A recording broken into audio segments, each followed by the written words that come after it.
Hey guys, what's up? Welcome back to a video, and today we're going to be checking out the very tiny RunCam Racer Nano. Now this is RunCam's newest take on their Racer line in the Nano format, which is a 14 by 14 back. If you see if I compare it to the regular Racer side by side, it is quite a bit smaller, and it uses the same M8 lens right there. Hopefully you can see that.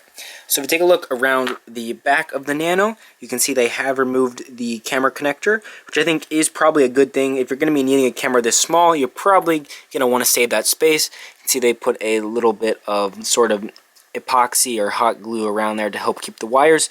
And on the back, it's very simple, does not have built-in OSD. Other than some very simple features, you can see we have 5-volt ground, video, and then your menu cable. It does have this little breakout that's common with these cameras. Keep note, it is 5 volts only. You cannot power this off of VBAT, you'll destroy the camera. So just make sure you keep that in mind. The box itself, very tiny, very minimalistic, only comes with the camera and a little bag for screws. Does not come with the little dongle to change the settings, so if you don't have one, you'll need to get one. Something typically like this, but if you bought any camera before, you'll most likely have one. Now, I'm not sure if later cameras will be coming with the adapter, but obviously since this is smaller than micro, it's not going to fit in a lot of things. So they actually do, let me show you, have the black one here. There's a little TPU thing you can print, that orange thing that goes around it, and that basically adapts it to the normal micro size, and they do give you longer screws to be able to fit through there. So I'm assuming people who get this camera later will get that little adapter, otherwise it can be 3D printed very easily. So just a real quick comparison, just because it's fun. Let's put all the cameras here. You can see we go from full size to micro to nano. They just keep getting smaller and smaller. And then just real quick before we see what the camera looks like, let's get a weight on it. So let's weigh the, this is a RunCam Sparrow, let's weigh it just for fun. Full size, you can see we have 14 grams. It's actually a lighter full-size camera. And then here's the regular Racer camera. We have 5.68 grams. And then if we weigh the Nano, and keep in mind this does have the cables on here, so those do count about a gram. So it's going to be about 3.4 grams. So it definitely shaves a little bit of weight off the micro, almost about 2 grams. So it definitely could be used in something like a tiny whoop maybe. So yeah, that was just a real quick intro for the Racer Nano. Obviously, like I said, I have this black one put in a quad already, so let's take it outside and see what it looks like. Alright, so here we have the Racer Nano outside in my Ghost here. Just completely the stock settings on this black one, which is the newest version. You can see it is a very sunny day outside, and right away I was pretty impressed. The colors do look, it's a little interesting. When I have to say though, when I was flying it in the goggles, it looked a little bit different than this. I was really impressed in the goggles, but when I watch the DVR, I'm not as impressed. Here I'm just checking to see that contrasting between the sun to the darker ground, how it adapts, and it adjusts very quickly and very well. But it is over sharpened a little bit. However, they are turning that down in the future version. I believe that they will be selling. The shipped version, I believe the sharpness will be turned as well as the settings a little bit. But it is supposed to have the same performance as the original Racer. You can see it definitely is very good. It is a little blown out in some areas, but overall the contrast and just being able to see, which is what is most important in a racing situation and in freestyle too. You need to be able to see all the trees and branches and all the shadows. Is very good. The colors, in terms of, I'll show some footage from my regular Racer, the micro size Racer, and hopefully you can see it is a little bit different. I haven't changed the settings on either. They're both stock. And they both are run through the clear view, so keep that in mind. It adds a little bit of saturation and contrast, but the colors are just a little bit different, so it's not identical, but overall I'd say the Nano is definitely very respectable. So here's just a little bit more footage from when the sun had gone behind a cloud, so it's a little bit darker out. You don't have that extreme bright sunlight, and hopefully you can see when I go up a little bit higher in elevation here. I think the camera actually performs a little bit better.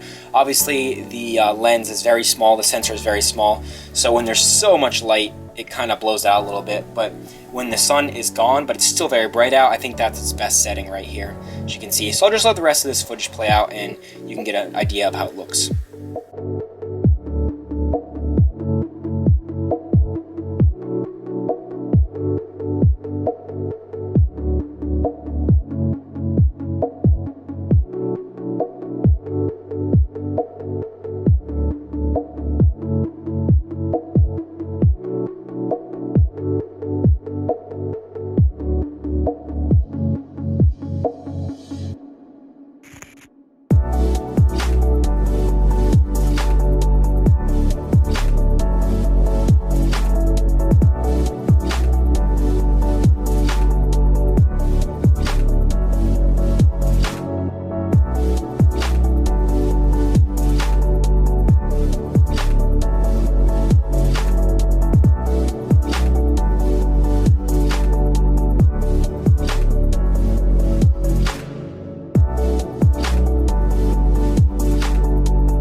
so here we are back to finish up my thoughts on the RunCam Racer Nano. So as you could see in the flight footage, it definitely is a very respectable image, but as you could see, and as I was mentioning, compared to the original Racer, it's supposed to look the same. However, it just had a little bit of a different image look to it, very bright and sort of, I can't even really describe it, just had a weird image look. And this silver one was actually the V1.0, and the black one that I was flying was the version 1.1, where they adjusted the settings some. That's the one I showed you there, but the one that they will be selling, they'll be tweaking the settings a little bit more, with lowering the sharpness a little bit, which was a little bit over sharpened, and sort of just making it a more natural image overall for the version that we'll be selling, which is nice. Now, something that they're implementing with this is a new feature I'll show you here. Is actually, it's pretty interesting. You actually, when you turn it on, you hold your hand over the lens and you go back and forth, and that lets you switch through the menus.